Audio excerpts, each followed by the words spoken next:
ಈ ಉಡುಪಿ ಮಂಗಳೂರು ಕಡೆ ನೀವೇನಾದರೂ ಹೋಗಿ ಬದನೆಕಾಯಿ ಅಂದರೆ ಅವ್ರಿಗೆಲ್ಲರಿಗೂ ನೆನಪಾಗೋದು ಬೋಳು ಹುಳಿ. ಏನಿದು ಬೋಳು ಹುಳಿ, ಹೇಗೆ ಮಾಡೋದು ಅಂತ ಇವತ್ತಿನ ಈ ವಿಡಿಯೋದಲ್ಲಿ ನೋಡೋಣ. ನಮಸ್ತೆ, ನಾನು ನಿಮ್ಮ ಲತಾ, ವೆಜ್ ರೆಸಿಪೀಸ್ ಆಫ್ ಕರ್ನಾಟಕಕ್ಕೆ ನಿಮಗೆಲ್ರಿಗೂ ಮತ್ತೊಮ್ಮೆ ಸ್ವಾಗತ. ಬದನೆಕಾಯಿ ಬೋಳು ಹುಳಿನ ಬೋಳು ಕೊದ್ಲು ಅಂತಲೂ ಕರೀತಾರೆ.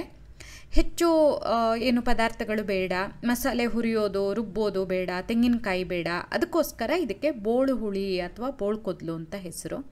ಮೊದಲಿಗೆ ನಾನಿಲ್ಲಿ ಒಂದು ಕುಕ್ಕರಲ್ಲಿ ಅರ್ಧ ಕಪ್ ತೊಗರಿಬೇಳೆ ತೊಗೊಂಡು ತೊಳೆದು 1 ಕಪ್ ನೀರು, ದೊಡ್ಡ ಚಿಟಿಕೆ ಅರಿಶಿನ ಹಾಗೂ 4-5 ಹನಿ ಎಣ್ಣೆ ಹಾಕಿ ಮೆತ್ತಗೆ ಬೇಯಿಸ್ಕೊಳ್ತಾ ಇದ್ದೀನಿ. ತೊಗರಿಬೇಳೆ ಮೆತ್ತಗೆ ಬೇಯಬೇಕು. ಒಂದು 2-3 ವಿಸಿಲ್ ಮಾಡಿ ಅಥವಾ ತೊಗರಿಬೇಳೆನ ನೆನೆಸಿಟ್ಟು 1-2 ವಿಸಿಲ್ ಮಾಡಿದ್ರೂ ಸಾಕು, ಮೆತ್ತಗೆ ಬೇಯುತ್ತೆ. ಆಮೇಲೆ ಅದನ್ನು ಹೀಗೆ ಲೈಟಾಗಿ ಸ್ವಲ್ಪ ಮ್ಯಾಶ್ ಮಾಡಿ ಪಕ್ಕಕ್ಕೆ ಎತ್ತಿಟ್ಕೊಳ್ಬೇಕು. ಇದರಲ್ಲಿ ತೊಗರಿಬೇಳೆ ಎಲ್ಲ ಬಳಸಿ ಮಾಡೋದ್ರಿಂದ ಇದು ತುಂಬ ಆರೋಗ್ಯಕ್ಕೆ ಒಳ್ಳೆಯ ರೆಸಿಪಿ ಅಂತ ಹೇಳ್ಬೋದು. ಆಮೇಲೆ ಇಲ್ಲಿ ಬದನೆಕಾಯನ್ನು ಕತ್ತರಿಸಿ ನೀರಲ್ಲಿ ಒಂದು 10 ನಿಮಿಷ ನೆನೆಸಿಡಬೇಕು. ನಾನು ಅದ್ರದ್ದು ವಿಡಿಯೋ ಮಾಡಲಿಲ್ಲ. ಹಾಗೆ ನೆನೆಸಿಟ್ಟಿರುವಂತಹ ಬದನೆಕಾಯಿಯನ್ನು ಒಂದು ಪಾತ್ರೆಯಲ್ಲಿ ತೊಗೊಂಡು ಖಾರಕ್ಕೆ ತಕ್ಕ ಹಾಗೆ ಹಸಿಮೆಣಸಿನಕಾಯಿ 2-3 ಹಾಕಬೇಕಾಗತ್ತೆ.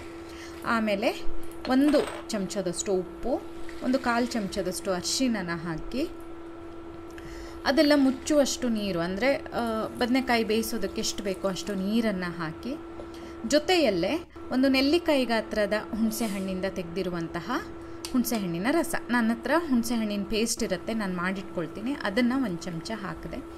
ಆಮೇಲೆ ಹೀಗೆ ಕುದಿಸಿ ಬದನೆಕಾಯಿಯನ್ನು ಬೇಯಿಸ್ಕೊಳ್ಬೇಕು. ಬದನೆಕಾಯಿ ತುಂಬ ಬೇಗ ಬೆಂದು ಬಿಡುತ್ತೆ.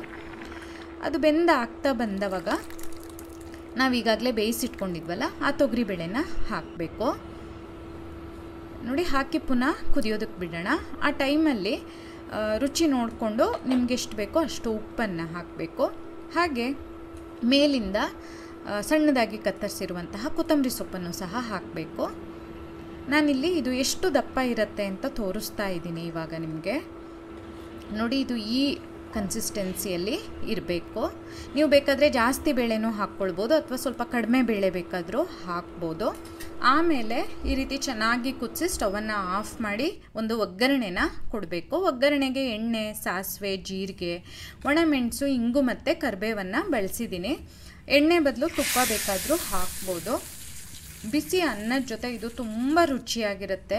ನೀವು ಉಡುಪಿ ಮಂಗಳೂರು ಕಡೆ ಹೋಗಿ ಬೋಳು ಹುಳಿ ಅಂದರೆ ಎಲ್ರಿಗೂ ತುಂಬ ಇಷ್ಟ, ಅಷ್ಟು ಇಷ್ಟಪಟ್ಟು ತಿಂತಾರೆ. ನಿಮಗೂ ಖಂಡಿತ ಇಷ್ಟ ಆಗುತ್ತೆ. ಟ್ರೈ ಮಾಡಿ ನೋಡಿ ಒಂದ್ಸಲ, ಇದು ಆರೋಗ್ಯಕ್ಕೂ ಒಳ್ಳೆಯದು.